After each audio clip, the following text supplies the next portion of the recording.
Vậy, xin chào mừng toàn thể mọi người quay trở lại với 28 Unit, và trong cái số lần này thì chúng ta sẽ đến với một series rất đặc biệt có tên gọi là At the Top. Và ở cái chuỗi series này thì chúng ta sẽ có những cái cơ hội để được tìm hiểu này về những cái con người, những cái nhân vật mà họ đang ở trong những cái đỉnh cao của lĩnh vực của họ. Thật ra là trước cái buổi ngày hôm nay thì mình vẫn đang không thể nào ngờ được là mình có thể ngồi đây nói chuyện về cái nhân vật khách mời ngày hôm nay. Nhưng mà may mắn thay thì hôm nay thì mình đã có cơ hội để mình có thể ngồi đây và trải nghiệm cùng với vị khách mời ngày hôm nay. Thì so let's get started. Welcome to the show. Thank you. Thanks for having me.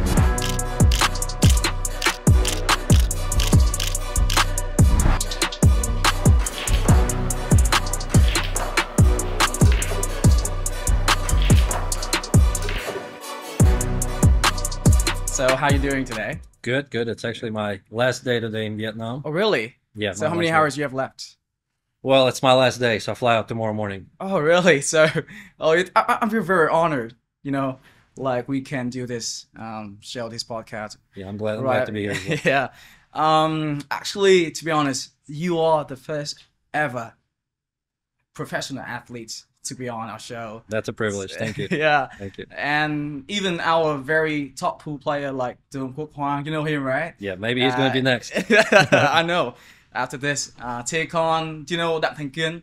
Yeah, of course. Yeah. They have never been to this show, so it would be an absolute honor to have you on this show. So, Yeah, congratulations. Thank you. So how you feel like after having that race to 120 with take on back down now? Well, it's been a grind.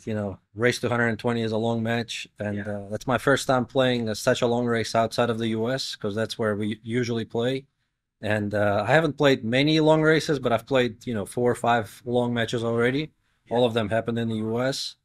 Coming here, I expected to be a big favorite, of course. I was thinking it's going to be an easy match for me and stuff like that. But to be fair, coming to a different country, playing in the opponent's pool room, playing in a different equipment, jet lag, sleeping in a different hotel, eating a different food, adjusting to a different equipment, it's always putting some extra difficulties, exactly.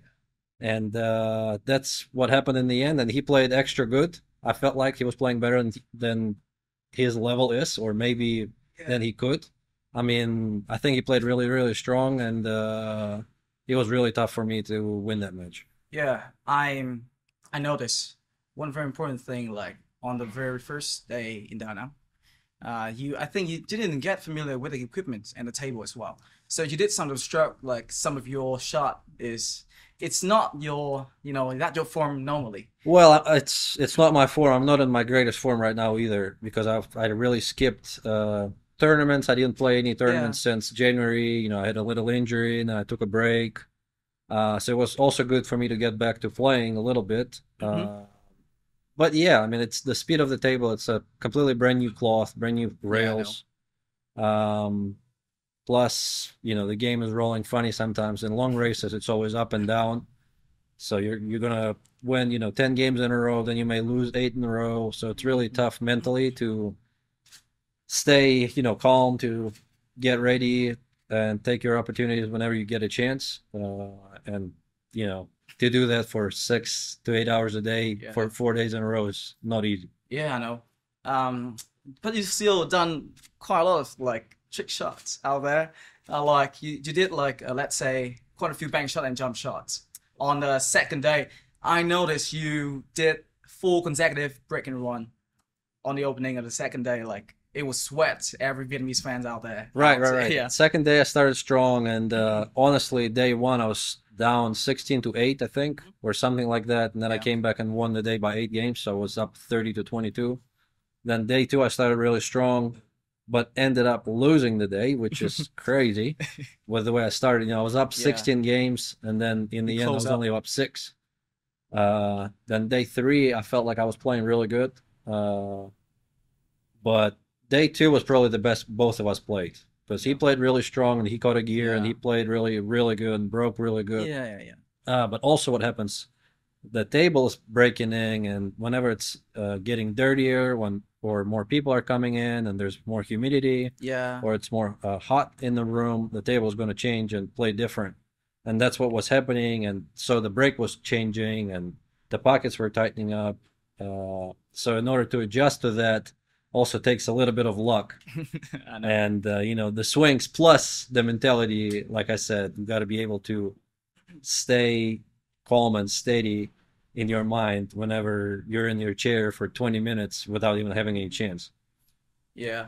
But literally, I mean, from our like viewer side, audience side, I see like you snatch him out, absolutely snatch him out on the very last day.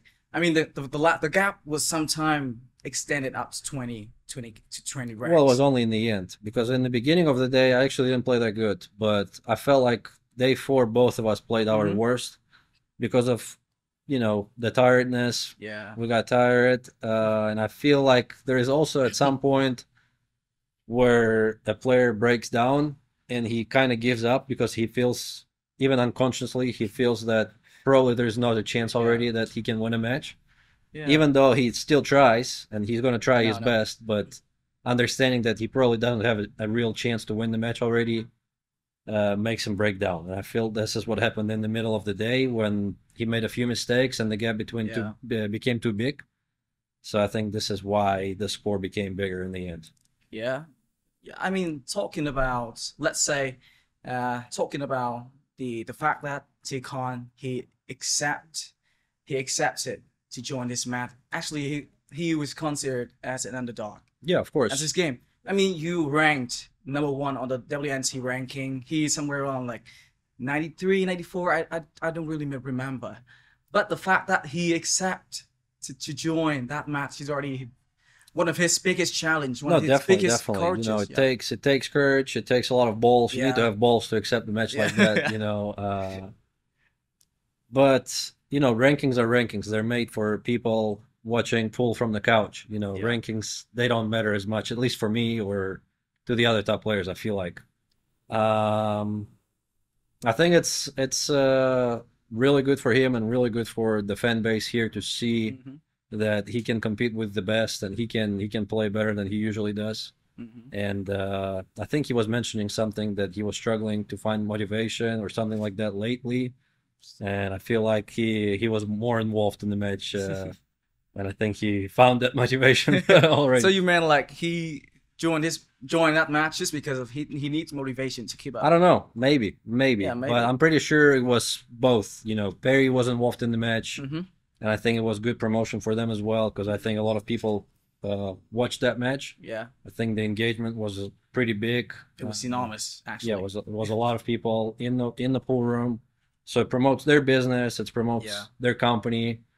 Plus, they have a chance to beat me for 20,000, which is a Yeah. free roll kind of. I mean, counting, I think T-Con also, play a part in giving that money For sure. because he is a shareholder. I think some of the sources I know, but I am not pretty sure about that. But I think he's a shareholder of Perry Vietnam team, and he also, pay a little bit to you in that total forty Sure, thousand sure, dollars. sure. Yeah, That's how it usually works. When I play somebody, it's always a team putting up the money together versus me. yeah, I know. But when talking about like a big money game like that, we do communication, we do social posts, a lot of stuff. But I'm asking my dad about this match. He's thinking like, oh, they are doing gambling out there. You better not watch it. But for me, I'm playing pool like a couple of years. I think it's 5 years now. I'm starting in 2020. I seeing like the younger generation. They are playing pool not because of that gambling game. They playing pool because it's a sport. Right. They're playing because of their hunger, because of their energetic kind of stuff. They go to the pool room just to competing to their friends and to win that game. Do you think about this? Well, it's actually different in Vietnam because all over the world, I travel a lot, and Hmm. it's completely different in Vietnam. Hanoi, they told me there's 2,000 pool rooms only in Hanoi, which is enormous. It's crazy. Oh wow, that's my first And time listening to that. and most pool rooms they don't have a bar. They don't have any beer. They don't have any alcohol, which is insane because this is how pool rooms are making money elsewhere. Hmm. When you go to even China or you go to US, Indonesia, you need to have a bar in order to survive. because this is where they make money. They don't actually make money on pool tables. But in Vietnam, it's crazy because actually the young generation, they go to the pool room just to have fun, just to play, just to learn, and because they love the game. And every pool room I went to, doesn't matter what time I go to, in the morning or super late at night, it's packed everywhere. Doesn't matter where. Ho Chi Minh City, Hanoi, Da Yeah, Nang, everywhere. everywhere. It's crazy. So do you mean like, is that what you mean like in the other countries, China, America, Europe, people drinking while they play? It's more of a, yeah, it's more of a fun. They go, they have a beer, or it's they play a league, they have a beer, and then they play pool. It's not of as a sport. It's more of a fun type of Fun thing. type thing, yeah. But when it's player versus player, just competing, playing pool, and just having fun from the game, it's completely different. Yeah, And I feel that the people here are a lot younger than you can see in the pool room, because it's a lot younger generation that yeah, like the game here, which is awesome. yeah. But I'm just keep wondering, like, how can they keep themselves concentrated if they have been drinking like alcohol, beers, and stuff like that? You know, I mean, I'm Asian, so as soon as I'm drinking, having alcohol, I got Asian glow. You know that, right? Asian glow, No, I don't know what like is it. flush, like allergic to it, and Oh, in time my body get red, get well, I so mean, red. alcohol and sport, they don't really go go together. Concentration. Yeah, but how can they concentrate it? I mean, they're just having fun. Okay, I know, I understand that.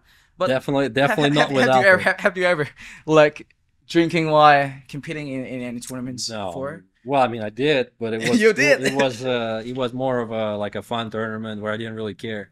Which one? Maybe some tournaments in Russia, or Russia. yeah, just something I didn't really care about. More Yeah, having fun with friends and I just know. enjoying my time. Don't really care about pool.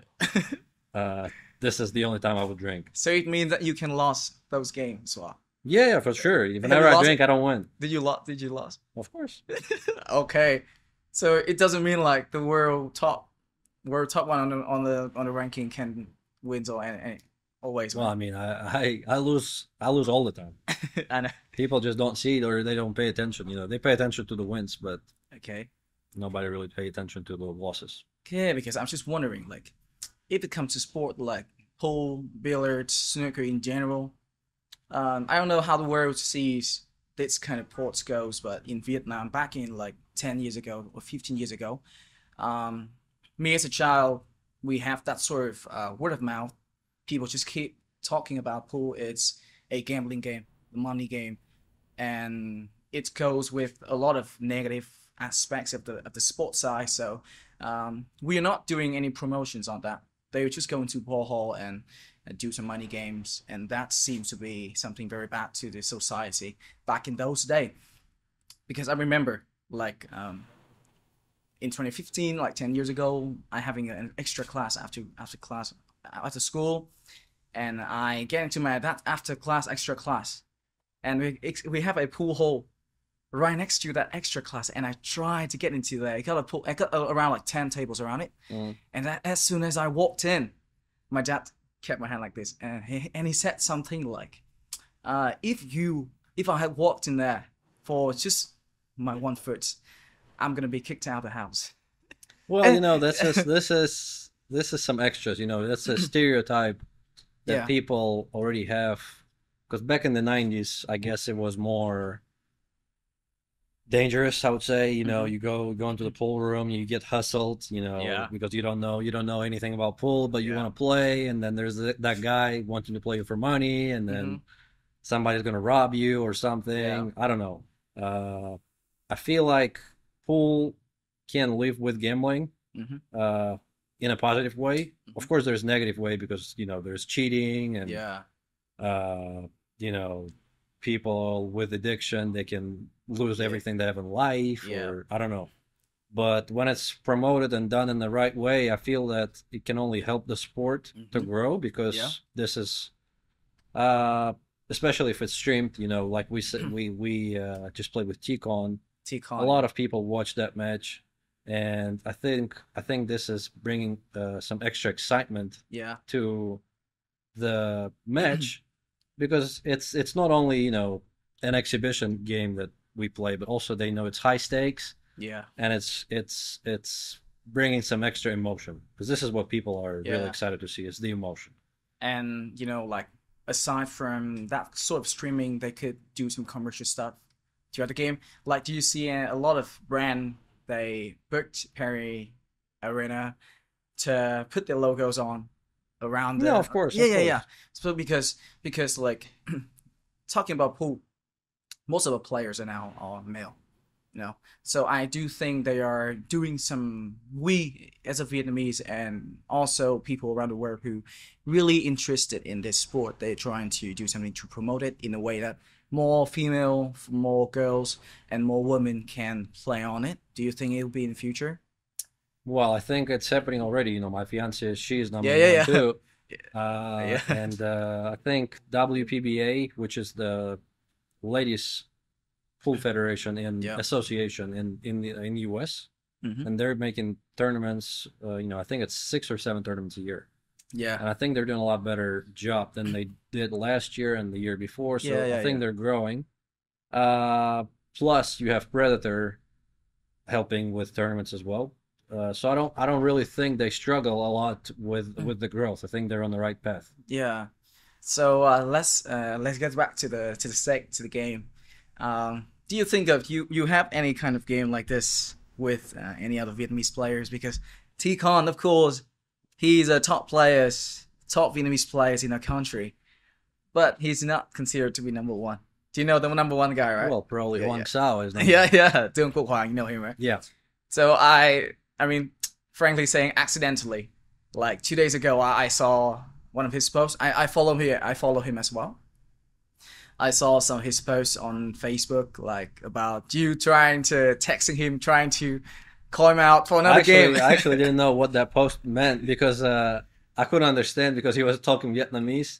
But I actually reached out to him two weeks ago. It wasn't really related to a match at all. It was more. I was thinking to go to Ho Chi Minh, and he has a pool room in Ho Chi Minh Yeah, City. yeah, So I was yeah. thinking maybe a visit or something.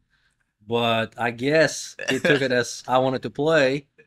So now I guess we can make that match. I So mean, I would what? love to play with So him. what are your initial intentions? Like, just going there and I don't have really any intentions. If he wants to play, I'm very welcome. You know, he can always text me. I know you want it. You want it, right? Of course. Okay. Talking about the money side of the game, because I know you guys competing, you guys playing, you guys uh, joining, participating in tournaments after tournaments, and we understand that you have to make a living as well, Right. of course.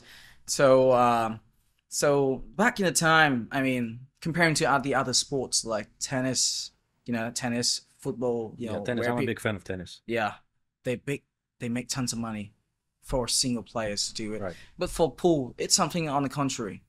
They still making money, but they are not as big as the other kind of sports. Right. Due to the number of viewers of the audience around the world, so the commercial side's not considering at this stage.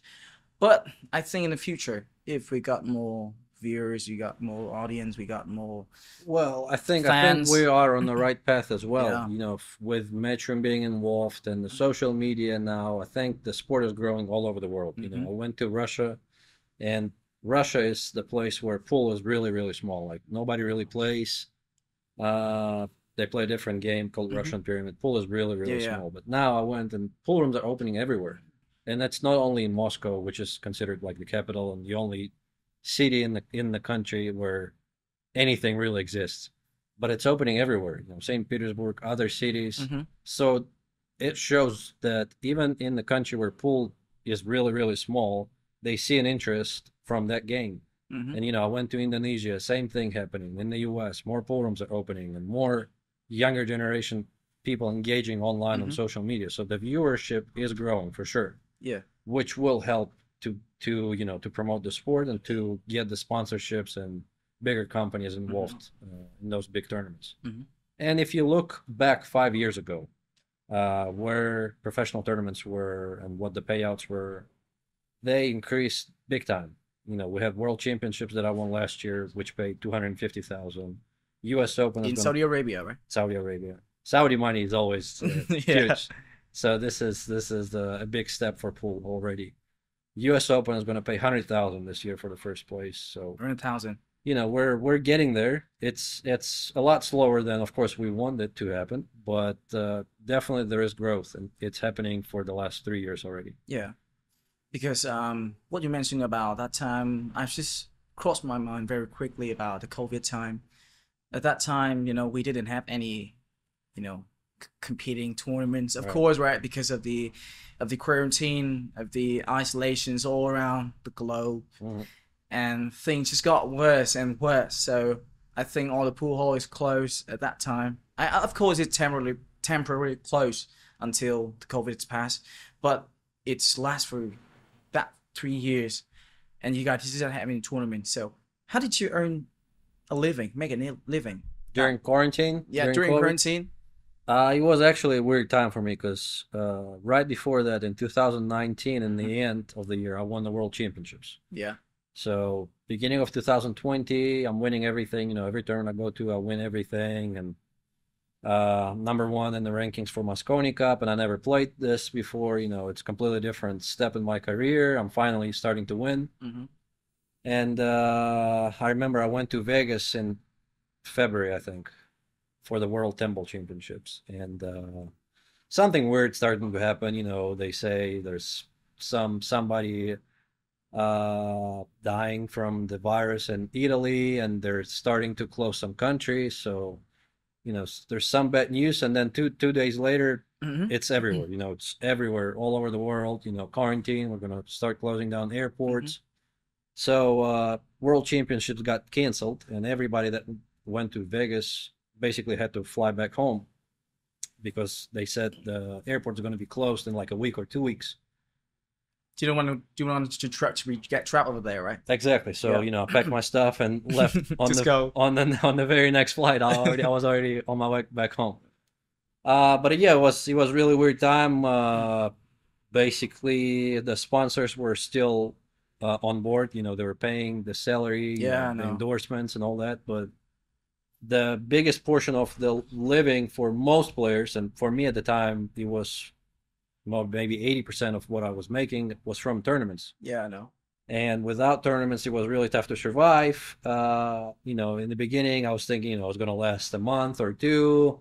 It's going to be good for me. I'm gonna stay at home. I have a table at home. I'm going to practice, get better, and then Return. Yeah. whenever I'm going to be back, I'm gonna kick everybody's ass. But it lasted for 8 months, and my thoughts changed on that after 2 or 3 months. I stopped playing. I don't really have those beliefs anymore. I'm thinking what else I can do meanwhile, and maybe the world is not going to be the same anymore. But then I think Matchroom, they made an announcement during the summer and said, it doesn't matter what happens, even if the Hmm. quarantine is there, even if the virus is still there, we're going to still make Mosconi Cup this year in December behind Yeah. closed doors. We're going to make everybody quarantine for 3 or 4 days before the event starts. We're going to be making tests every day. It's going to be really strict, and that way we can start making tournaments, and maybe you guys can come back and we can start having Yeah. tournaments.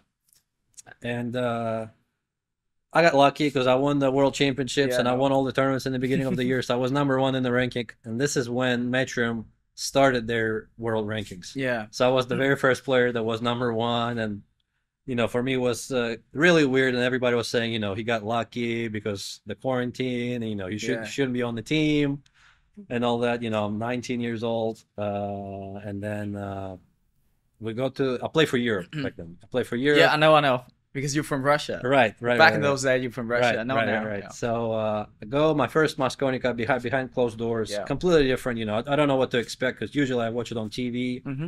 and the crowd is crazy. Everybody's yelling, shouting before the shot. Everybody's drinking, drunk. You know, throwing beer and whatever. Yeah. And you go to this Mosconi Cup and nobody's watching. It's Yeah. basically behind closed doors. Empty room, big room, just one table, 10 players, and maybe a few camera guys. And, Yeah. they have some fake crowd I know. noises. In the background. Right, right. But it's completely different. And it's completely different because now I know what Mosconi is about. Exactly feel like. It's completely different. You Yeah. cannot describe the feeling playing in Mosconi Cup because it's the pressure that you feel there. Mm-hmm. It's uncomparable to anything else. Uncompared. Yeah. I mean, just make a quick comparison. Like, which one do you prefer to have that sort of crowds more, like Hanoi Open or Moscow Cup? Because throughout the year we have tons of tournaments, but I see like Hanoi Open and the Paris Open, Hanoi Open, and the Moscow Cups is three that stands out comparing For to sure. others. Yeah. So For which sure. one do you prefer? For me, Hanoi, the Vietnamese audience, the Vietnamese fans, they're Yeah. more educated. They're more polite. They know when to clap. Okay. They're supporting both players, equally. Sometimes Equally, not yeah. really, but Mosconi is different. The fans are really rude. They will yell, you suck and you're bad. They're cursing nonstop and they can shout right before you're about to shoot. And I mean, that's very, ruthless. And that's very rude. it's very rude, rude. it's rude, brutal, but that's what Mosconi Cup is about. That's a type of crowd they have in darts. That's the type of crowd, maybe not really they have in snooker, but darts is a good example. That's how they built the sport, is on crowd like that, because this is built the viewership, I think. Yeah.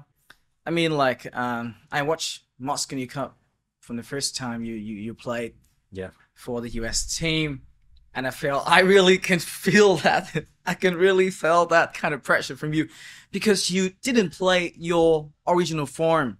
I mean, it's Although, impossible. It's yeah, impossible to play that. you misses a lot of shot that you normally can make it easily. I mean, First of all, they put you in the maximum amount of pressure they can. It's a race to five, so it's a short yeah, race. It's a team event, so it's extremely important to gain a point for a team. You're not playing for yourself, you're playing yeah. for a team. So I feel a lot more pressure when I play for my team and everybody's dependent on me. I would rather play a single match and just be dependent on myself. If I lose, well, I'm the only one to blame and Yeah, it's okay. nobody else cares. But when I lose for the team, that's completely different. So yeah, plus they have shot clock and they have 3,000 fans. Oh my God. And then they have thousands of fans online, saying US can't win and all of that. So it's not easy. It's not easy. So it's how many years since the very last time the US team won the Moscow Cup? I couldn't count. Maybe six Six. or seven, I think, something like that. It's been a while. Oh my God, it's been a while. And I saw, like, let's say, because it's 1-5, you playing. I mean, normally you playing really well. That's on the shot. You can, let's say, back to the match with Tikon. You made a lot of bang shots. You made a lot of jump shot. All of them was perfectly. You perfectly nailed it at something. But back to the Moscow Cup. I mean, I just feel like it's not you. I think somebody just snap into your body and steal it. It's a different environment. You're Yeah. playing a race to 120. You're gonna have 2 hours of bad pool out of 20 hours. Yeah. In Mosconi Cup, you're gonna play 5 matches maximum, maximum. So you're gonna Maximum. play 25 recs, let's say. So the pressure just keep accumulating and keep The rising pressure up. is huge. The pressure is huge, and there is a chance that you're not gonna show your best. Yeah. It's not a race to 120. It's just short races. Yeah. So you just need to be. I don't know. It's something where I need to grow as well, and hopefully already gaining experience every year. Because last year I did a little bit better than the year before. Yeah, I noticed that. But still, when you go out there and you're walking down the stairs, with fans cheering and yelling, and then you're about to, play a leg shot before the match starts, and everybody's quiet. That's when the heart starts to pound. Okay, so let's say, because speaking of which, throughout the Moscow Cup, we had a lot of things that take place, and we have to consider one very important factor because the pressure is when the mentalities goes in, right? For sure. So in pool, actually, there's a lot of good players, actually excellent players. They do very well, and I think at the elite level, I mean, everybody can do that sort of level. For example, like in top 30, top 20, WNC, they have the same level of competence, Right. of skill, the technique they have. I think they are as good as you are. But I think this is when the the mentality, Yeah, the the mental mental aspect toughness. kicks in. I agree. Yeah, the mental toughness is the difference, and really the difference between, number one and number 30 could Yeah. be 5%. The number one and to number 10 could be 2%, which is really really small. But on a long run, that mental toughness is, like you said, Yeah. is the difference. So how did you guys train your mentality back in those days? I mean, of course, there'll be Game Boy games. Let's talk about Game Boy game first. Game Boy game is what we lost money. We stake our money into the game, so we might lose it at the end of the day, right? I think gambling shouldn't be considered number one practice for mental toughness. Really? Mental toughness is something where, I don't know. Let's say you have a psychologist. You work with a psychologist or mental coach, and you just analyze every loss that you have or every mistake that you have. You're just figuring out how you can get better, how you can get to a different level, what can be done different in future to where you don't make the same mistakes that you did in your previous matches. And just mental toughness is something I think you can learn, but part of it is just comes from life. It's just life experience. Yeah. And if you had some tough moments or something that you dealt in your life, it's just the toughness that you just, I don't know, you just achieve it throughout your life. Let's take an example. I listened to Joe Rogan podcast with you 2 days ago, and I spent the entire day, doing research on you about that. Yeah. And there's one information that I still remember now is your dad, your father. Yeah. Passed away when you were 13. So was that experience, mark yourself a higher level of mentality when it comes to? Well, I've had a lot of. I mean, we're really sorry for that, of course. Well, it's been a long time. It's been 12 years already. But yeah, it was tough because growing up, I wasn't in really like the wealthiest family, let's say, and but always my parents, they were finding a way for me to either practice with somebody, coaches, or go to a tournament. They always found finances for that, which I'm really really thankful. But after my dad passed away, I kind of took responsibility to be, the main man in the house, which is really, really weird because I'm 13, 14. Yeah. And I'm starting to find ways to make money. And at the time I was thinking, I'm good at pool. Yeah. Why not, try to play with somebody? And I really didn't mean it in a bad way. And that taught me a lot because, gambling can be bad if you're around bad people, if you're in a wrong circle. Yeah. But if you're around good people and it's done in the right manner, I really think it can teach you a lot of things. I learned how to negotiate. I learned how to behave. Yeah. I learned how to speak with the elders. That's nice.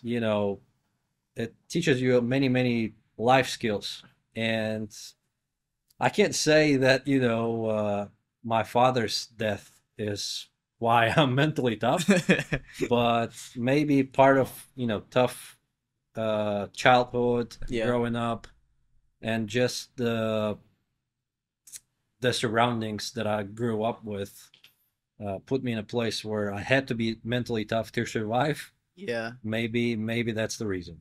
Maybe because you have to look after your entire family. But also, I just hate to lose. I just hate to lose. That's another part. Every time I lose, you don't want to be around me because I want to stay by myself. I'm angry. Sometimes it's easier than the other times, but I just cannot stand losing. Okay. And every time I lose, I feel like I'm becoming stronger. Okay, just have a sip, don't worry. Yeah, because I mean, speaking of that sort of experience, I feel lucky because I'm still having parents right now, and I see them every single weekend. But from your side, I think the fact that you have to look after your family, you have to look after your mom, you have to help her in earning a living so that your family can keep surviving in that very hardness way. But that not right now. It's changed. Right I now, know. life is completely different, and that's You're making a lot of money now, right? really, money is not about why I play pool. You know, freedom. Freedom is Freedom. why we do that. Freedom in time, freedom in what we do, freedom of in what the other surrounding, like the closest ones to us, what they can Hmm. do, and money can buy all that, fortunately. Yeah, But yeah.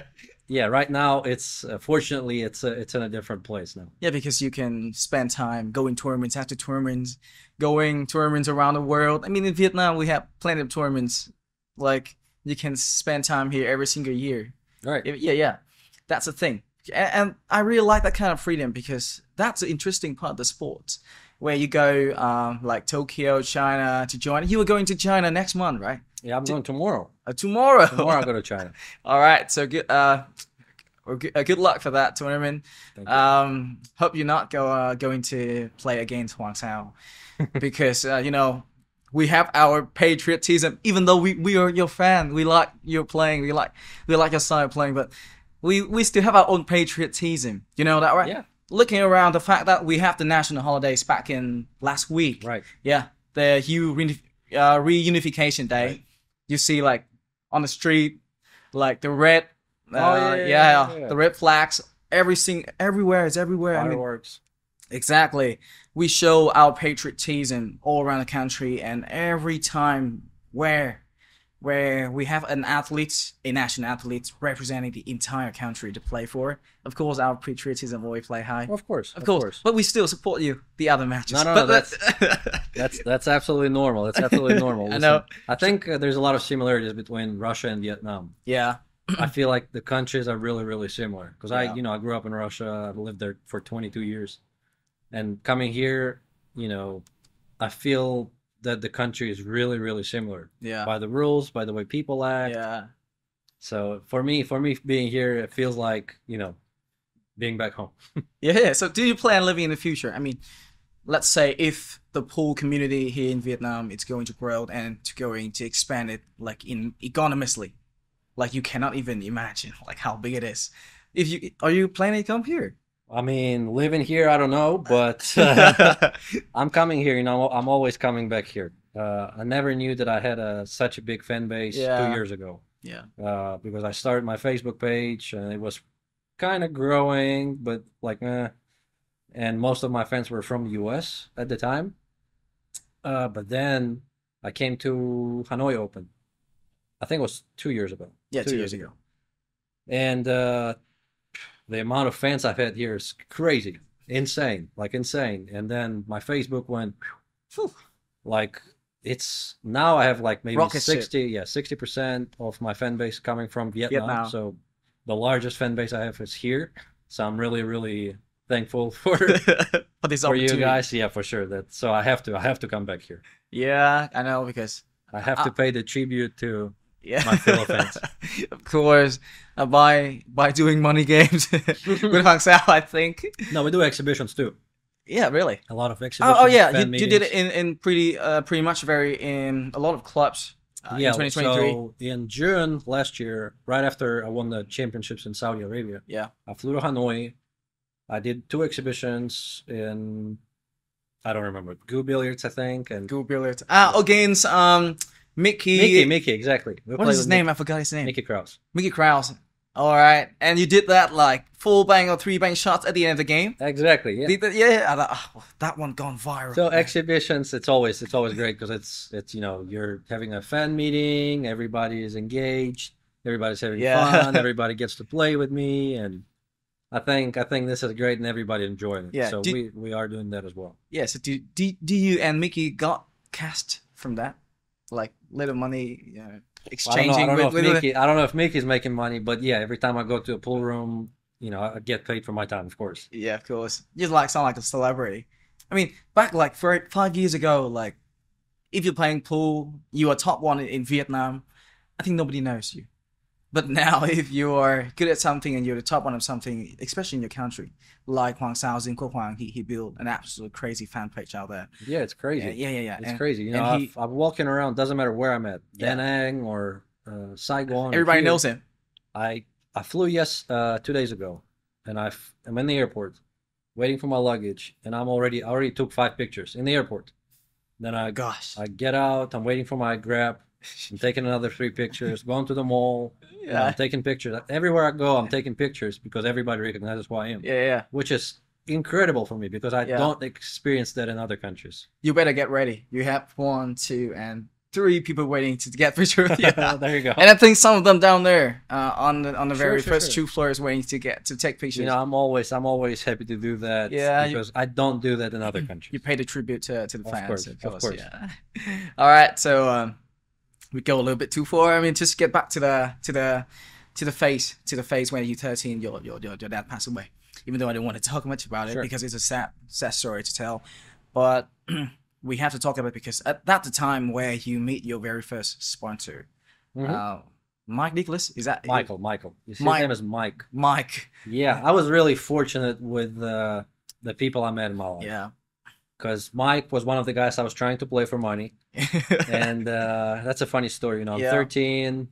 I'm messaging him like, "Hey, yeah, yeah, Mike, do you no. want to play?" And you know, we're playing for like $10 or twenty $10, dollars. You know, for me back then it was big money, yeah, and wow, that's what I'm trying to win. You know, $10 at a time, like make, build my bankroll.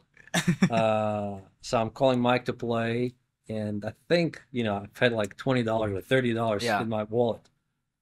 So I ended up losing everything to Mike, and I said, "Listen, Mike, you know I appreciate the action. Maybe we'll play again tomorrow, and I can pay you then." He says, "Okay," something like that. And then yeah, I yeah, come back tomorrow, I'll lose again. yeah. So now I'm stuck, and I don't even have money to pay. So I'm like, "Fuck, you know, what should I do?" You know, I'm thinking. You know, I'm saying, you know, I need some time. I'm gonna pay back, promise. You know, he's a really cool guy too. He's like, Yeah, I okay, know. no problem. That's fine. You can pay me whatever. And then the same evening, he's like messaging me, hey, do you want to come to? Yeah, yeah, He yeah. owns a shisha bar in Russia. It's really big. You know, shisha hookah. Shusha, Yeah, so he owns Shisha, I guess. shisha. Yeah, yeah. It's really big in Russia. So he said, "Yeah, come to my place. We're just gonna sit down, talk." Mm-hmm. I'm like, "Okay." You know, I'm scared because I'm thinking, you know, I'll come and he's gonna try to get his money. You know, I'm thinking, well, now I need to find the money. You know, Yeah, what should I do? yeah. But whatever. I didn't find the money. I go, and that meeting changed my life Yeah, really yeah, because he said, "Don't worry about the money. I really like you as a kid." yeah. He also lost his father, so he has a similar story. And he said, "I'm a big pool fan, but I don't really play pool now, and I don't really want to become a professional player because I don't really have time for that." Or Yeah. uh, he didn't really want to be, I think, but he wanted to invest in me, and he offered me a deal to sponsor me, you know, for the tournaments, Yeah. and that's how we started with him. You know, to Yeah. this day, he's one of my biggest friends, Yeah. and I always, you know, come back to him and really thankful because he was the one that I really should be thankful from the beginning of my career. He is Because, like he is like the businessman side of thing rather than athlete side of thing, right? well, he was more. He was like a mentor for me because he was teaching me all that, Oh. uh, I guess, negotiations or things that I should have done differently in life because I've made a lot of mistakes, Yeah. uh, which I think all of us do. You know, we all make mistakes, and he Yeah. was the one guiding me throughout my life, Yeah. trying to tell me what I should do in order Yeah. to avoid those mistakes. Mm-hmm. And yeah, you know, in the beginning it was slow. You know, he was paying for my trips Mm-hmm. to Europe, let's say, and I did okay, but we didn't Mm-hmm. really make any money. And it was more of a long-term Yeah. investment for him because he knew that sometime in future I'm going to be a good player, and when I get there, you know, he maybe can get his finances back. Yeah. And then the next thing happens in 2015. Johan Reising is the Mosconi Cup legendary coach. Legendary coach. Yeah. He becomes the national coach for Team Russia. Yeah. And at that time, you know, before that, he was coming during the summer and doing boot camps once a year, and I was also joining. Yeah. So I was familiar with him, and I was really happy because I really liked to work with him, and he really liked to work with me as well. Uh-huh. And really, from 2015 is when I started thinking uh, of pool as a professional Yeah. career. Really? Yeah, well, before that, it was on and off because I was winning some tournaments, Yeah, yeah, yeah. but I didn't really see potential. I can go to the Euro Tour. Back then, it was the biggest tournament I play, and that's the biggest tournament to this day in Europe. It's pretty sad, but yeah. Um, and I really didn't know where to grow. Back then, the sport wasn't big enough too, Yeah. 2013. You can imagine it's going this way, right? From 2010 and 2015, it was kind of like, okay, WPA had some tournaments, Yeah. China Open, one World Championships, maybe some tournament in Yeah. Dubai, and that's it. Yeah. And really, the best player in the world made maybe 60, 70,000 a year, and that's winning everything. Yeah. And that's really was like the ceiling that you can reach. And I qualified to the European Championships juniors, and I win 2 disciplines. So Yeah. that's the first big win that I've had. European Junior Championships. Working with Johan as the national coach. Yeah. Everything's great. I think everybody see that my level is going up, Yeah. and I'm starting to finally show progress and starting to win not only junior tournaments but also some deep finishes and Euro Yeah. tours. And then in 2016, I think I won. It was more like a semi-pro tournament in Germany called Yeah. Pinneberg Open. It was 256 players, and I beat Ralph Suke and Mario. Oh, Hay. really? Yeah, it was Mario big, He. big players for me at the time. They were idols. I was really scared to play against them. Josh Filler. Yeah. We really played a lot with him because we grew up together as Yeah. juniors. Yeah. Yeah. But at the time, he was really, really good, and everybody was scared of Filler. Yeah. Yeah. Everybody was scared of Ralph Suke. Everybody was scared of Darren Appleton. Mika Heyman and Nils Yeah. Fine. At the time, they were legends.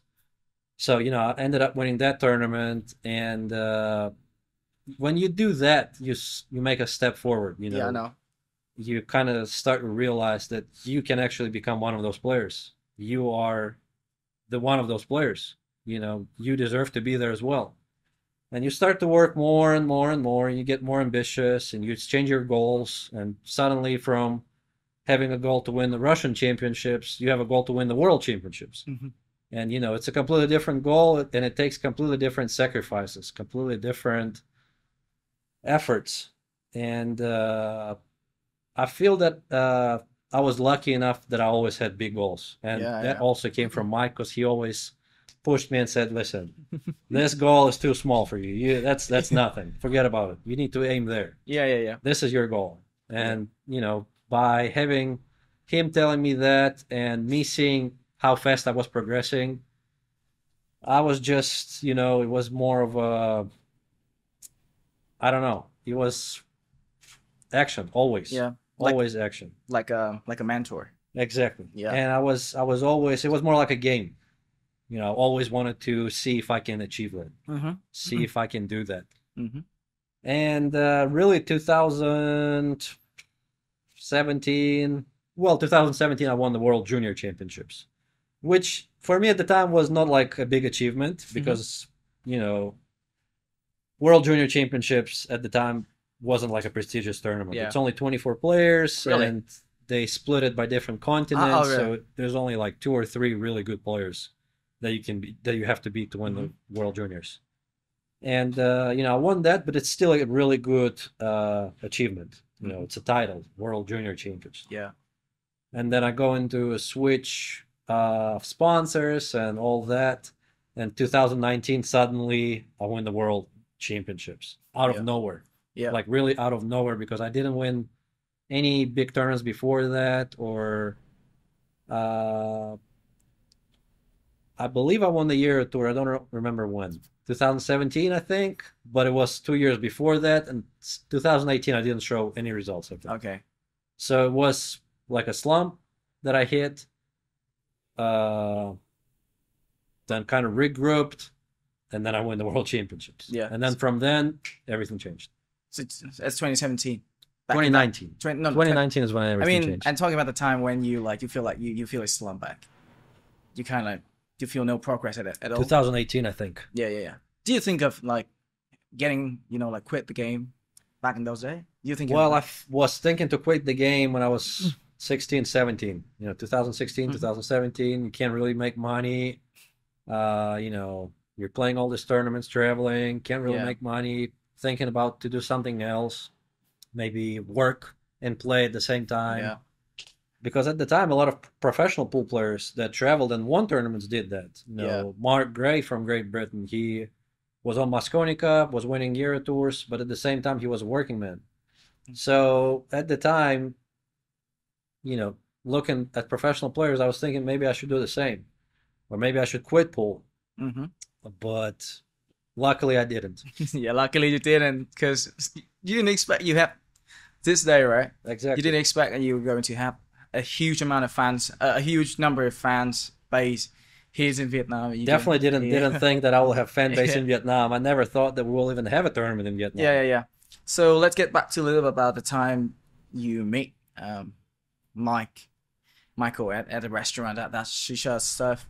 Because in Vietnam, if anyone asks you to go anywhere, back in the time you were a kid, our parents told us not to do that because we have a stereotype that if you go to a stranger, you meet them at some strange place, you're going to get kidnapped and just going straight to China for taking your body Right. parts out and probably your organs, your lungs, everything, your everything inside your body would be Right. sell for money, and you Well, will. for me it was different because I had to be mature. 13, Yeah, I know. I couldn't tell my mom where I go because if I tell my mom that I'm going to gamble in a pool room, it Yeah, would be a straight no. So of course I would say, something different. there will be no you today. Exactly, Yeah, exactly. exactly. So, but no, my mom knew who Mike was, and he was no problem. He was no problem. Okay. So do you think your life was full of luck? Like from meeting Mike to having a chance working with Johan, and later on last year, I watched your game, your two Hill finals. Again, the first one was the Whirlpool Master, wasn't it? Yeah. Against Joshua Filler, and the second one you did it with Eklan Kachi. They both Hill game. And I feel like at some point, at the very last racket of the game, I feel like you got some luck into it. I mean, I couldn't believe that Eklund, miss a shot and lose the cue ball into the pocket. I mean, that way. I still couldn't believe. So do you think your life is, it's strapped full of luck?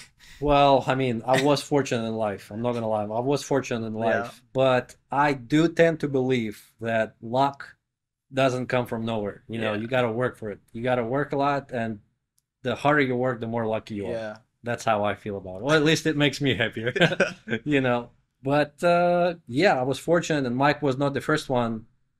Well, he was actually the first one, but he was not the last one that I was fortunate to meet Hmm. because when I was 16 or 17, I Yeah. went to US for my second time to Derby City Classic, and I got to meet another guy. His name is Jason, and Is that Shaw? no, Jason Sort, and he became my second mentor in the Oh, really? US. So Oh. I do have two brothers in Mike and Vladimir in Russia. Yeah. They were guiding me when I was a kid Yeah. until maybe 16, 17.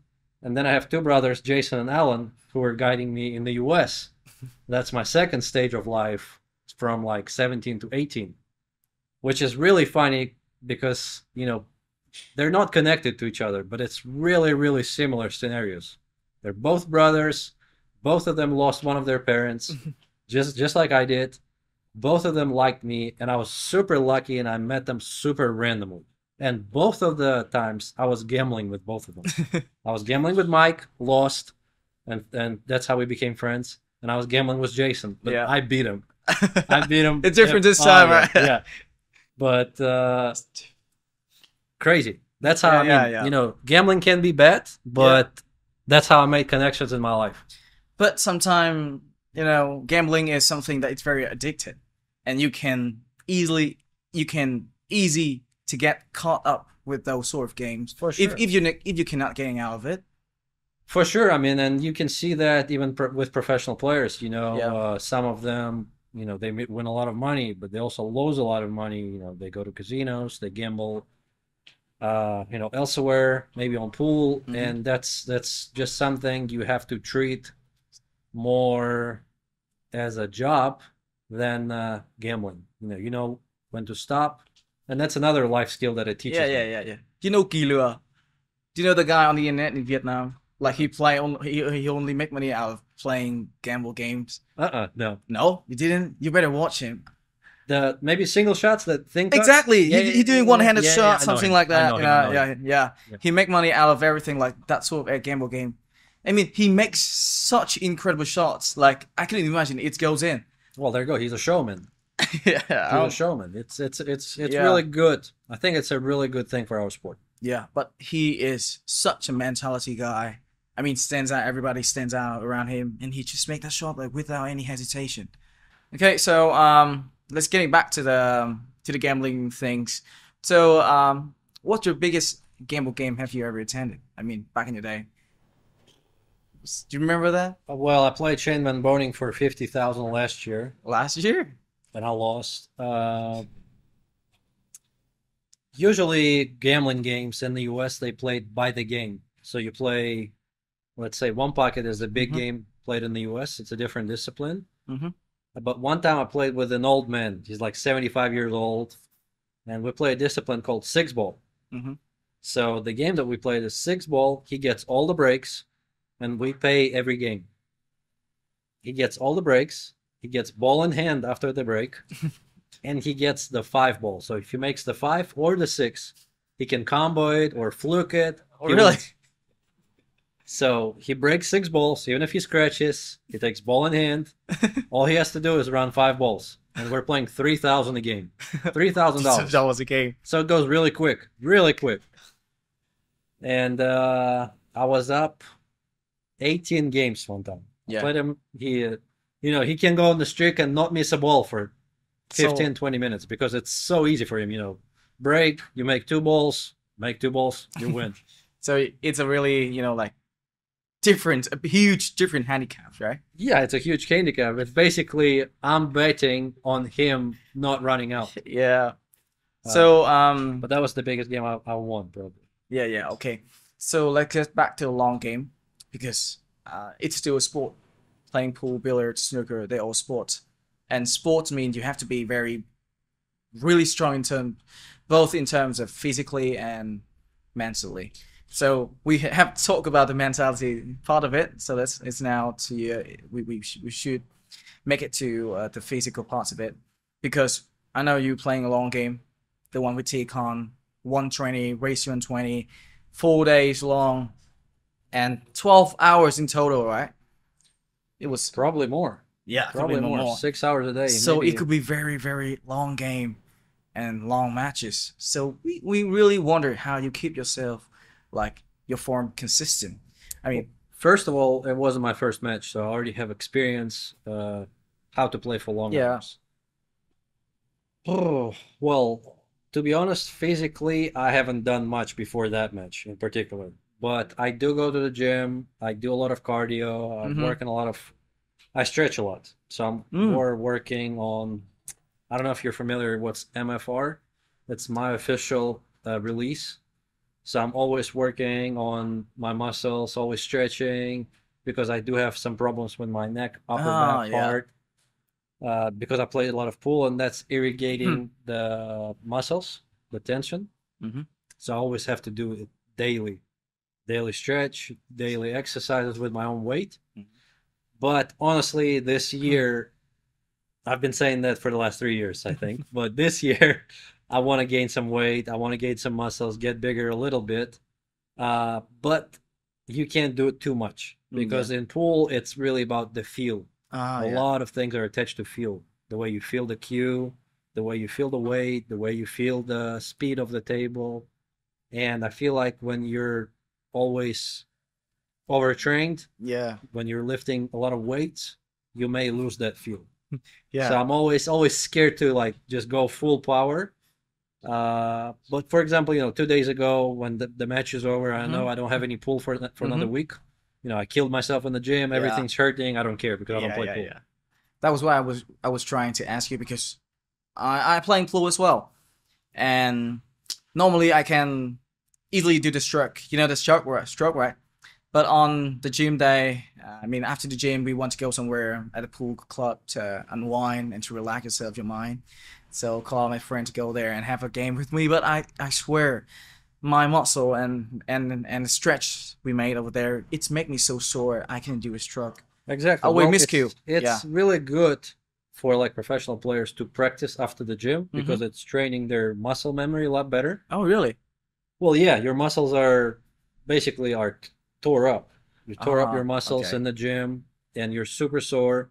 You go to practice and you work for, I don't know, 3, 4 hours. You're working on your Really? fundamentals and your muscle memory is going to become better. But during the tournament, during the long match, for example, like with Tikon, there's no way I'm doing that. If my tournament is in 4 weeks, Yeah. I might do that in the first 2 weeks. Yeah. But there's one very interesting about this sport is pool and, for example, tennis, badminton, and even pool. It is a one-sided sport. You Mhm. play it only one from one side of the sport. So in terms of like, let's say, cardio, I mean skeletal Right, and muscular part of your body, it's going to the fact in longer term. definitely. Last week I got my checkup with my muscular and skeletal at a center, and the doctor told like something like, if you do it for the same thing, I play badminton, Right. and if I keep playing it for the next 5 years without any stretching, without any yoga, my back is going to fucked up, especially this part of the body. Exactly. Yeah. So And the taller you are, the worse it is. yeah, exactly. So the thing is, you have to do a lot of stretching. Stretching and asymmetric exercises. Yeah. Because this is what I haven't done when I was 14, 15, and now I have to pay for that because my back is really, really crooked. Yeah. You can see I have an arc when I stand, and I have bad scoliosis. Yeah. Since I'm maybe 15, I think this is when I started noticing it Mm-hmm. because I've had a lot of lower back pains at the time. Now it's gone.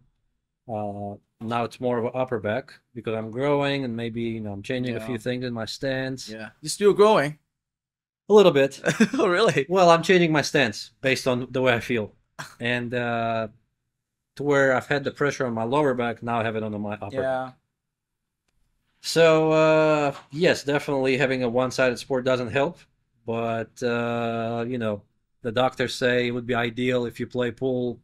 I played pool for 15 years playing my right hand. Mm-hmm. They said, well, if you play 15 years with your left hand, everything will be all right. But You know, obviously, that's not going to happen. yeah, that seems to be very, Unrealistic. this word like, I mean, even he's joking, of course, he's trying to be funny, but it's not gonna happen. Speaking of, like one-sided sport, do you think of having a swim? Because swimming is like you're going to the gym. Swimming is good. Honestly, I'm not swimming at the moment. I was swimming. I was doing a lot more when I lived in Russia. When I lived in Russia, everything was more planned. I was more disciplined. I feel like, I was going to the gym, I was going to practice, I was going to swimming, Mm-hmm. I was going to my physiotherapist, massage, I was doing everything. Altogether, it's really good. But in the US, it's different because I'm not familiar. I live in Indiana, which is the Midwest part of the country. Mm-hmm. Speak different language. Plus, I travel a lot, and it's Yeah, I really know. tough when you have a schedule, really busy schedule, and you're traveling nonstop. It's really tough to be disciplined and to do Yeah. everything. Yeah. So we got lots to experience. I saw the post you posted on the Golden Bridge in Hill, Da Nang, right? Oh, How yeah. how you feeling out there? It was great. Honestly, one of my best memories in Vietnam. I went to Hoi An last time. I went to Da Nang with my camera guy Ivan. It was like a romantic trip. It was really really cool. But this time I went with my friends, and I didn't know what to experience from Bana Hills. They told me it's the longest cable car in the world, so I was thinking, well, Yeah. it's really cool, but I'm really scared of heights. So as soon as I get into the cable, I'm thinking, well, how Yeah. high does it go? I'm asking how high does it go, and they say it's like 1,600 meters or 1,800 meters. I'm like, oh my Oh my God. God. I'm like, I better not look down. and every time it hits the platform, No, no, no. it shakes a little It's shake bit. a little So I'm bit, like, yeah. oh my God, I was scared for the first few minutes, but then I was okay, and it was beautiful, beautiful, no cloud, perfect day. It was super sunny. The weather is It perfect. was kind of hot, but it's a lot more hot in Hanoi than Da Nang. Da Nang was a lot more, maybe because it's on the water, it's more breeze. Yeah, the Uh, humidity is not as high as the right. weather here. We got cars going around. They just really bustling around the city, so the humidity is just Hanoi is raising really everything. hot, man. Yeah, Really hot. if without an AC, you couldn't survive it. I couldn't survive here, no. I couldn't No way. survive. But Like, no, I really like that Bana Hills. Lots of different things you can do that. yeah, Two different platforms. The first step is, I think, is where the bridge is, and there's a lot of tourists. A lot of tourists. I think it's when during the national holidays too. Everybody is going to Da Nang, even the Vietnamese people. Lots of Koreans and Japanese too. And the bridge was full of yeah. people. Oh, but the picture you taken, I mean, there's no one out there. I know. How did you do that? How did you do that? So on iPhone, you can do the cleanup thing. Really? Well, Yeah. I mean, pretending to be a celebrity, but you're a celebrity. Come on, No, come on. no, there was a lot of people. Yeah. But Did thanks a lot to iPhone and iOS. did anyone recognize you out there? Yes, yes. I Did- took not a lot of pictures, maybe, three or four pictures. But Yeah. everywhere I went, literally everywhere I went, I took a picture, at least one. I went to Starbucks Yeah. today, I took a picture. Went to the mall, took a picture. You And it's better. really, really cool because, like I said, it doesn't happen anywhere else in the world. I get Mhm. recognized everywhere. Mm-hmm. That's Okay. insane. I went to the sushi restaurant in Da Nang, and the sushi chef Huh. was like, "Oh, I'm your biggest fan," and Ah. then I had an unbelievable dinner. Yeah. I signed a big piece of paper. They put it on the wall. It was Like just, you used to be there. yeah, it's Yeah, crazy. eating It's crazy. his. For me, I don't experience that anywhere else. Yeah. They really treat me as a celebrity here, so it feels really good. Good to get here. I mean, speaking of which, in terms of sushi, I saw you post tons of sushi stuff. And Yeah, the that's my favorite by far. I'm a sushi maniac. You were a sushi boy. Oh yeah. Yeah. So let's do a quick comparison, like comparing sushi, Japanese food, to what we have here in Vietnam. Like you love pho, you love I do bánh like mì, yeah, pho. but let's make a quick comparison. Like which one you prefer? Like Well, Japanese is number one for me. Japanese really? sushi, Japanese barbecue. I like Kobe beef. I do like. Even yesterday we went to yakiniku. I think it was unbelievable, like unbelievable. That's number one for me. Like I do like pho. I tried some of the best pho I ever tried was in Da Nang. I actually like it better there than in Hanoi. Maybe it's different, Yeah. but I did like it a lot better in Da Nang. It's tough to compare. It's completely different. Japanese food for me is a different league. But tomorrow we will be experiencing somewhat in China. It's really hard to eat, you know. In China, for me, is really hard to eat. It's very oily and it's very spicy. Yes. I've been there 3 times and I still couldn't imagine So how could I survive those days. I'm trying to find Japanese food in China. Oh, every you can time find I'm- some pho restaurant there. Yeah, yeah, I can good. definitely do that. There's a lot Well, of European food too. Yeah. So let's get back to the one we had. As I told you, I listened to some of the podcasts from Joe Rogan. He mentioning some legend in the sport like Francisco from Bustamante, Efren Reyes. I feel like those two legends, they are having a, let's say, a validation. Right. And they had the validation from the pool community around the world, and they are now, even though they are stopped playing. I mean, I know they still playing a lot of games, but not officially play. Right. But they still get that sort of validation from the crowd, from the fans base. So, is it your target in the next couple of years in the future? Do you think of being a legend? Because having something really big achievements like you already have right now at the age of 25, right? It's something Still like 24. still 24. Oh yeah, it's something remarkable. It is. Well, I've had a really, really good year last year, and I don't think having a goal to be a legend or be in a history Mm-hmm. should be the goal. I think, if it happens, it happens. It's Mm-hmm. not something I can control, I think. Yeah. Definitely, Boosty and Efren, I think they did remarkable things in the sport, and I Yeah. think they deserve to be cult legends. And it would be, it would be cool if that happens to me. Let's put it that way. Yeah. Yeah. Yeah. But I don't think that's an ultimate goal. So, what are your ultimate goal? Just You think of that right now? yeah, that's tough. Like I said, I've had such a good year last year. Mm-hmm. Like when you win consecutively for a long period of time, you come to a conclusion or to a place where you ask yourself, like, what's next? Mm-hmm. Where do you go from here? And I still can't really find that, because I play tournaments, I played Derby City Classic, Yeah. and I won. Even with that mindset, still Mm-hmm. thinking, still trying to figure out what I should do. So maybe in conclusion, I should be just trying to enjoy the game and try my best. Doesn't matter what I do, where I play, and whenever the day comes and I struggle and I feel that I'm lacking in motivation, I Mm-hmm. feel that I'm lacking in finding that strength or not figuring out what my goal is, then maybe is the right time for me to sit down and maybe Thinking about that think about this. because do you know why I'm asking you this question? You know why? Well, Okay. So the reason is you are at a very young age, but you having such achievement of what other cannot have.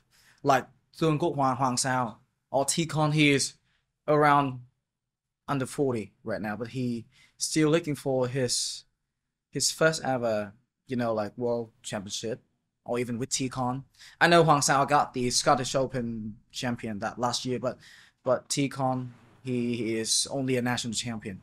He didn't reach that out to the world, not like saying I'm a world champion. So you have that such remarkable achievement at such very young age. In Vietnam, we had a saying like wiser than age like mhm. that. I mean, just keep winning like this. Keep winning, winning, and winning. Tournaments after tournaments. It's gonna demotivate. It's going to demotivate you It did already. sometimes. It did already for sure. Yeah. And I feel it because I feel like I'm lacking the discipline. When you're hungry and you're not winning, Yep. what you do is you go to practice. Yep. You always try to get better. You always work. Exactly. You're always trying to achieve that goal. But when you don't have a goal and when you achieved something that you already wanted to achieve, when you already reached your dreams, Mhm. it's really tough to go forward. It's really tough to push yourself, hey, you got to go to the gym. Hey, you got to go to practice. Mhm. I still do that, but it's not at the same level as it was 2 years ago, I would say. Mhm. At least right now. At least right now. I do think that it may change after I lose a tournament or after I lose a game or whatever. Uh, I still think that I consider myself hungry, Mhm. even though I'm winning tournaments here and there, and but that's gonna stop at some point, and I am aware of that. Yeah, because I understand the fact that if you keep winning like that, you will easily get bored. And when you don't challenge yourself up, you don't try new things, you're going to get fucked up somewhere. It's not really bored, what it's exactly what Mike taught me. You just got to raise your goals. Mhm. Raise your goals. You want it to be a world champion. Well, what's your next goal? But the problem is To that. I reached the top and I'm thinking, well, what really could be the next goal? Like win another world championships? Like, yeah, that sounds really cool, but that's not as exciting as the first one, let's say. Last year I didn't have a goal to win the world championships. Not really.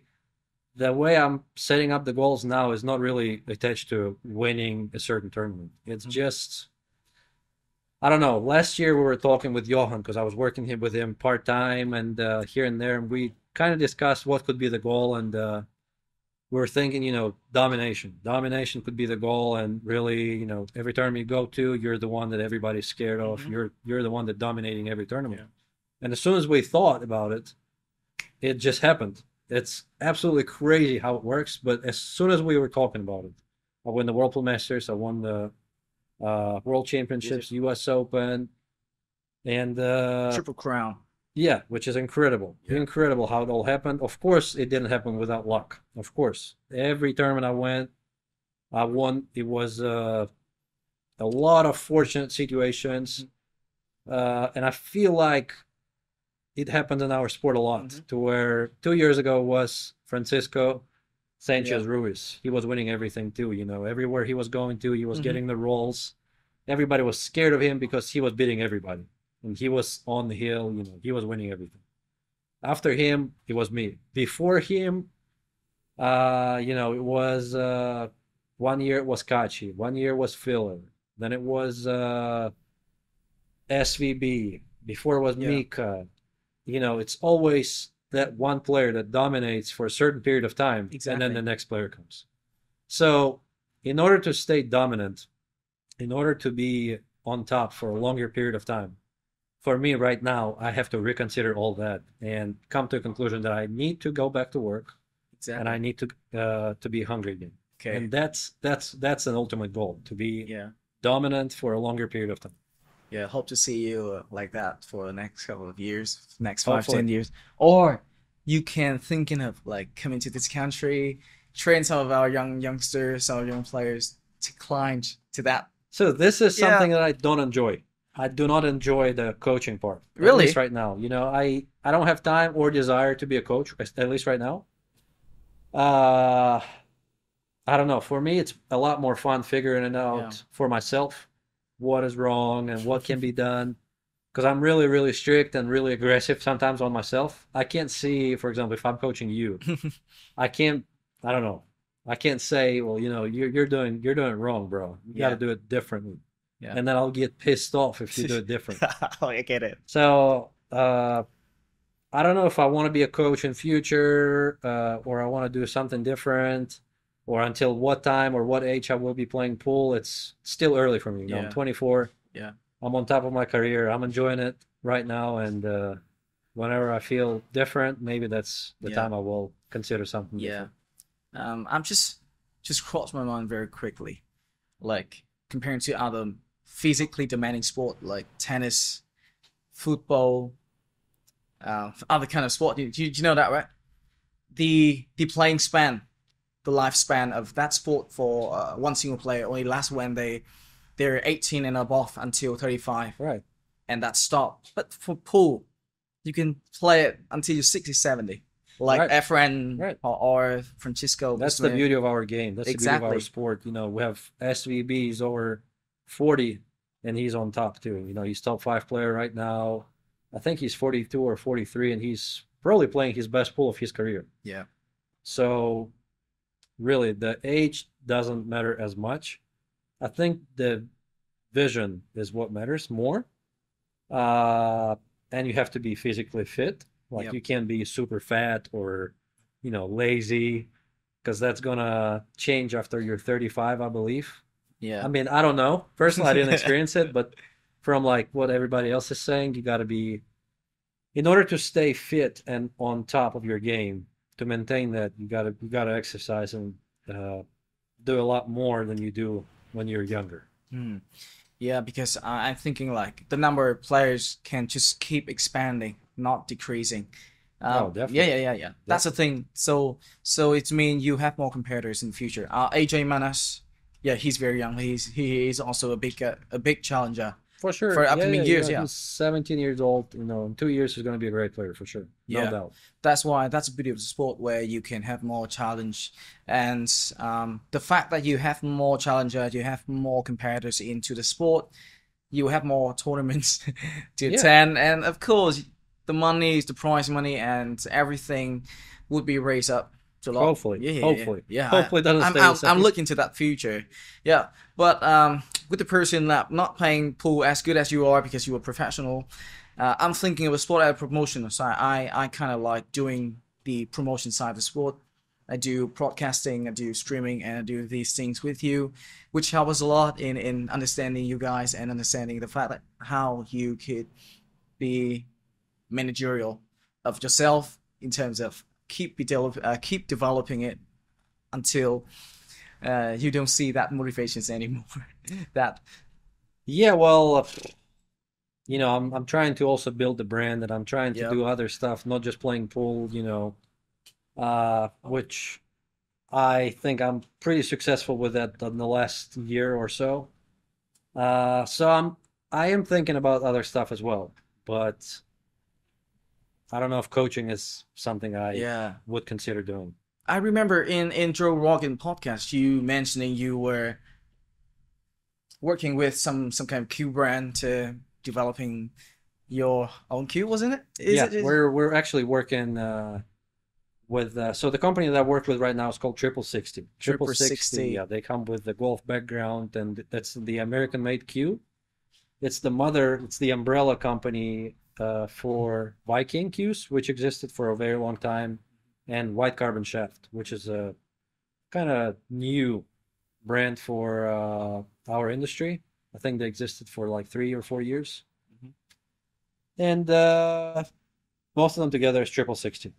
Basically, I started working with them 2 years ago, and what I do is I test a lot of equipment, and I'm a part of the developing team for Triple 60, and we're trying to figure out the product, new innovations, product that I can use, and uh, I can say something like, we're trying to create the equipment that will give me the advantage Mhm. to win, and the advantage compared to the other players. Yeah, I wish you gave me one in the future. In your return. Yeah, I had my own Q, but it was very cheap. It's like somewhere around like $200, Yeah. and that's still so far my first ever Q to play. But I think it's very precious to me because that's my very first Q, Hmm. and it's a Q wood. It's not carbon like Right, yours, right, right. but I tried carbon in the past, but I don't like it because it's very light at that very end. Hmm. So I couldn't stroke it. But if I do like Q wood, it will easily stroke. And I really love. I think the Asian players also really love the Q wood. The fact that the feelings of it every Yeah, time. well, and it's also a lot cheaper. I think primarily they're using cheaper cues Yeah, here in Vietnam. So wooden cues are definitely something that you see in Poland. yeah. All right. So we've gone so far. So how you feeling so far? Good, Good. good, Yeah. feeling Good. good so far. Yeah, Yeah. Yeah. Of course. I mean, I don't think this chance comes to the second time. yeah. Well, I don't know. Maybe we'll do it again. Maybe the next time I'll see it.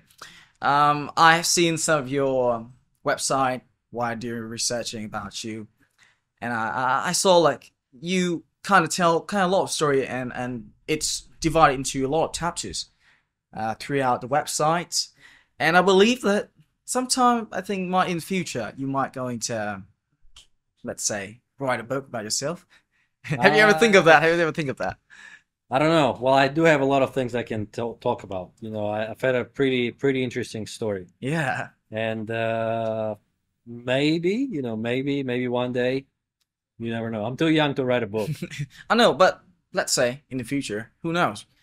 No, for sure, it would be cool after autobiography, something like that. Okay, but just imagine you are going to write a book by yourself in the future. So how many chapters, how many pages you think you would add into that? How many I chapters you don't say? know. You just think of it. Chapter one would be childhood. Childhood, okay. Chapter two would be probably teenager years, figuring out that I want to be a pro. Mm-hmm. Then chapter three would be moving to US. Okay.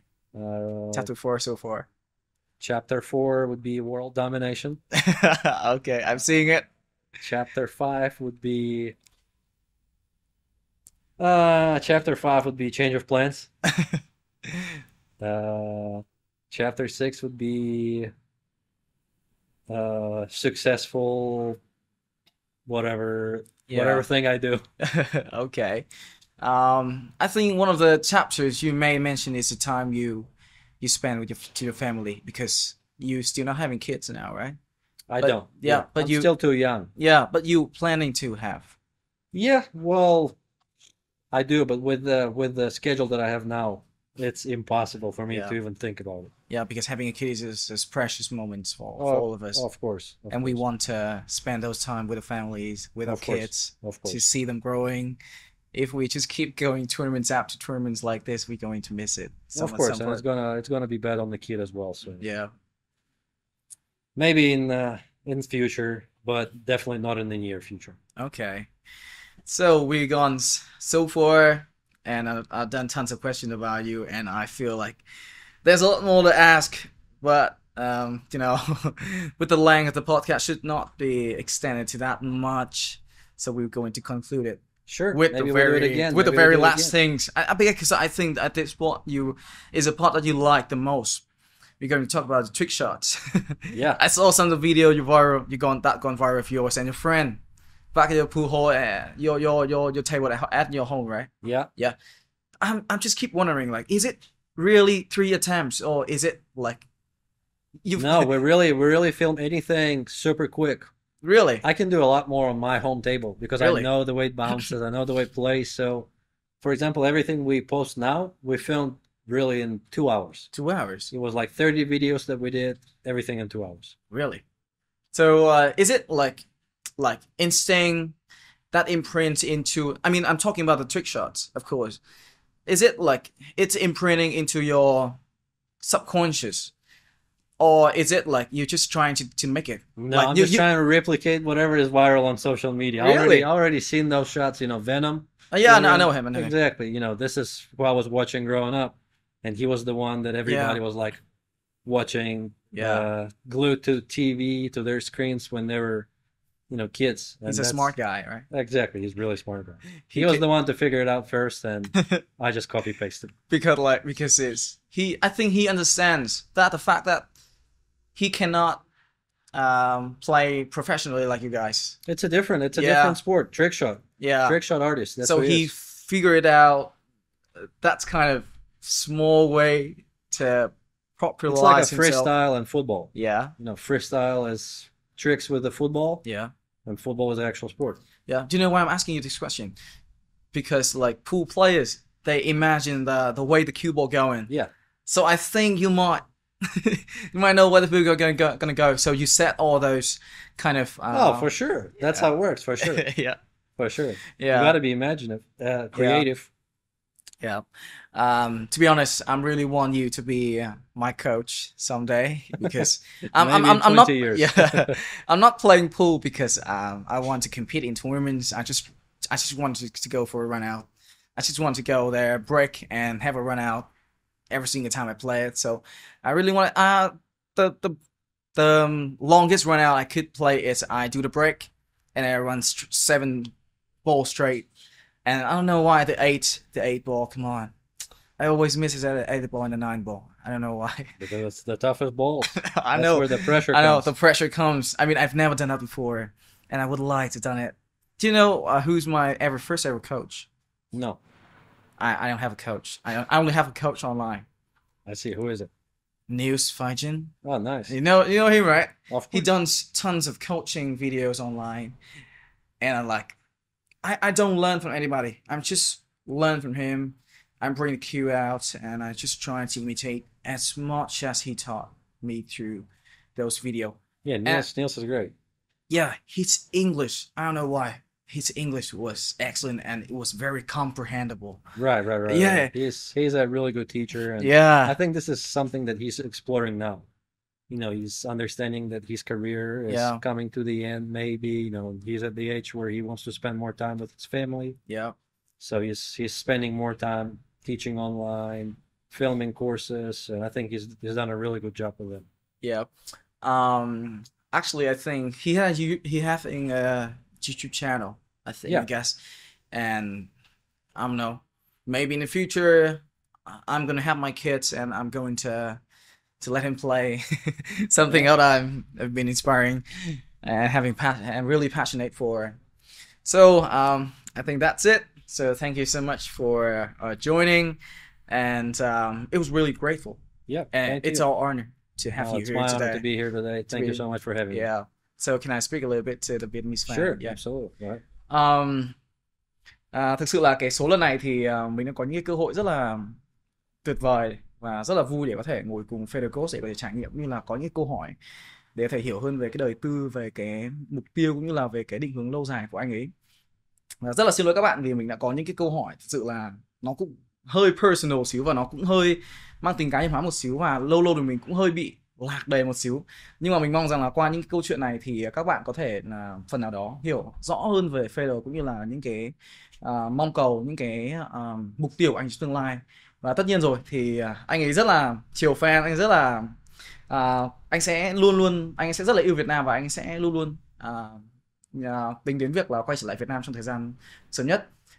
Và nên là rất là mong các bạn chúng ta sẽ có được những cái, vì chúng ta sẽ dành nhiều thời gian hơn ủng hộ Federer trong các cái giải đấu, cũng như là trong các cái mục tiêu sự nghiệp sau này của Federer. Và nếu như mà có cơ hội, có cơ duyên chẳng hạn, thì rất là mong Federer có thể quay trở lại Việt Nam để có thể làm một vài cái coaching với khóa học cho các bạn đó. Do you have any like words to the fans? I mean, like it's, Sure, yeah. sure. I just want to say thanks to you guys. I never thought I had so many fans 2 years ago, but now we have a huge fan base here in Vietnam. Just want to say thank you for always supporting me online, offline. You're crazy, crazy good to me and treating me like a celebrity here in Vietnam. So I'm really thankful for that. I will keep coming back to your country. Okay, okay, thank you. So rất là vui, và chắc là số lần này của series At the Top chúng ta sẽ kết thúc tại đây. Hẹn gặp lại các bạn vào những số tiếp theo, và rất là mong rằng các bạn sẽ tiếp tục ủng hộ chúng mình trong những cái series At the Top này. Chúng ta có thể có những cái nhiều hơn những cái cơ hội hơn nữa để chúng ta có thể trải nghiệm và gặp gỡ giữa những nhân vật, những cái con người mà đã làm đến những thành công trong rất là nhiều lĩnh vực của chúng ta. Còn đến bây giờ thì xin chào và hẹn gặp lại các bạn trong những số tiếp theo của 28 Unit.